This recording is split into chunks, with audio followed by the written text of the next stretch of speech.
यानंतर जाऊया अमेरिकेत। डिसेंबर महिन्यात जपानमध्ये झालेल्या भीषण अपघाताची पुनरावृत्ती अमेरिकेत झाली आहे। अमेरिकेच्या मिशिगन राज्यात आंतरराज्य महामार्गावर 100हून अधिक गाड्या एकमेकांवर आदळल्या। अनेक गाड्या तर रस्त्यावरून घसरल्या। हे सगळं झालं ते बर्फाच्या एका वादळामुळे। अपघातानंतर महामार्गावरची वाहतूक पूर्णपणे बंद करावी लागली। नेमकं काय झालं अचानक की गाड्या एकमेकांना आदळल्या? बर्फाचं वादळ इतकं तीव्र होतं तर सावधगिरीचा इशारा देण्यात आला नव्हता का? यात किती हानी झाली आहे पाहूया एक रिपोर्ट।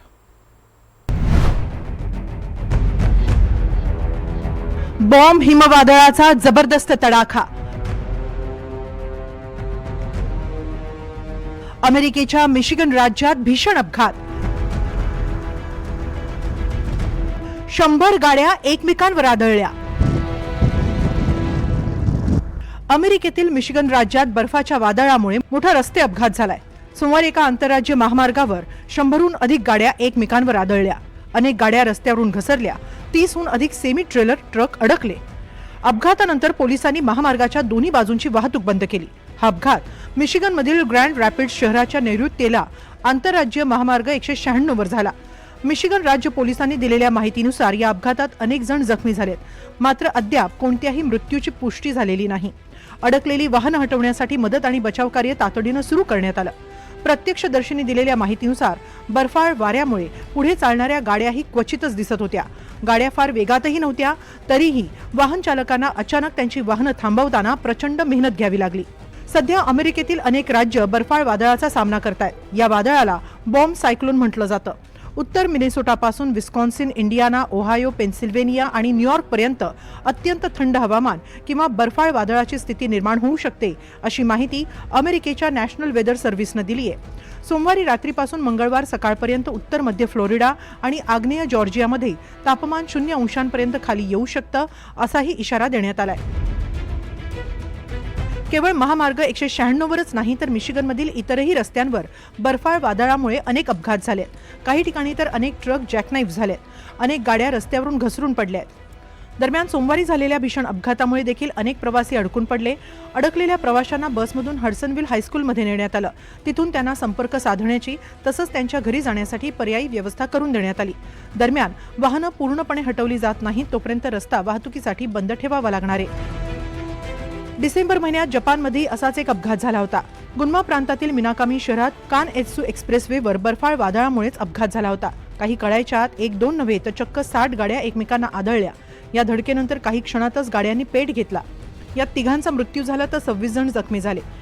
मात्र जपानमधील परिस्थिती अधिक भीषण झाली ती अपघातानंतर लागलेल्या आगीमुळे। या आगीमध्ये 1 डझनहून अधिक गाड्यांनी पेट घेतला। ही आग विझवण्यासाठी अग्निशमन दलाला 7 तास लागले। तर भारतातही डिसेंबरमध्येच उत्तर प्रदेशातील मथुरा शहरातही दाट धुक्यामुळे अपघात झाला होता। पहाटेच्या वेळी अचानक एकामागून एक 11 गाड्या एकमेकांना धडकल्या। या अपघातात 13 जणांचा मृत्यू झाला तर तब्बल 70 प्रवासी जखमी झाले।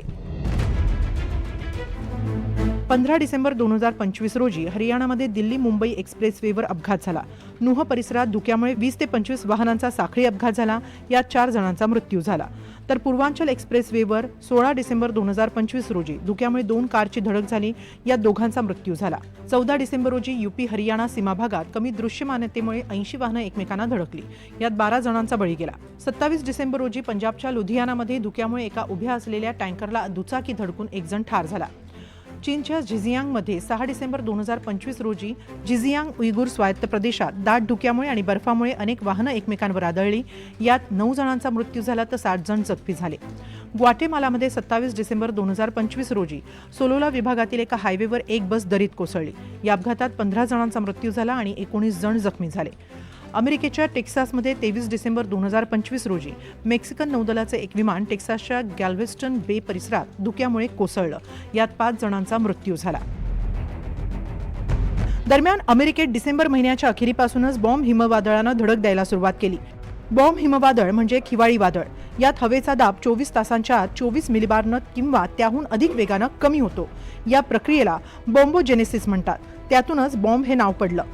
हे वादळ प्रचंड वारे, मुसळधार बर्फवृष्टी किंवा पाऊस आणतं, त्यामुळे मोठं नुकसान होऊ शकतं। हे वादळ थंड आणि गरम हवेच्या टकरीतून निर्माण होतं। चक्रीवादळासारखं फिरतं, मात्र सामान्य चक्रीवादळापेक्षा ते अधिक वेगानं तीव्र होतं। याच वादळाचे आता तीव्र परिणाम अमेरिकेत जाणवू लागलेत। आणखी काही दिवस वादळाचे परिणाम दिसू शकतात, अशी माहितीही हवामान विभागाने दिली आहे। Bureau report, NDTV Marathi.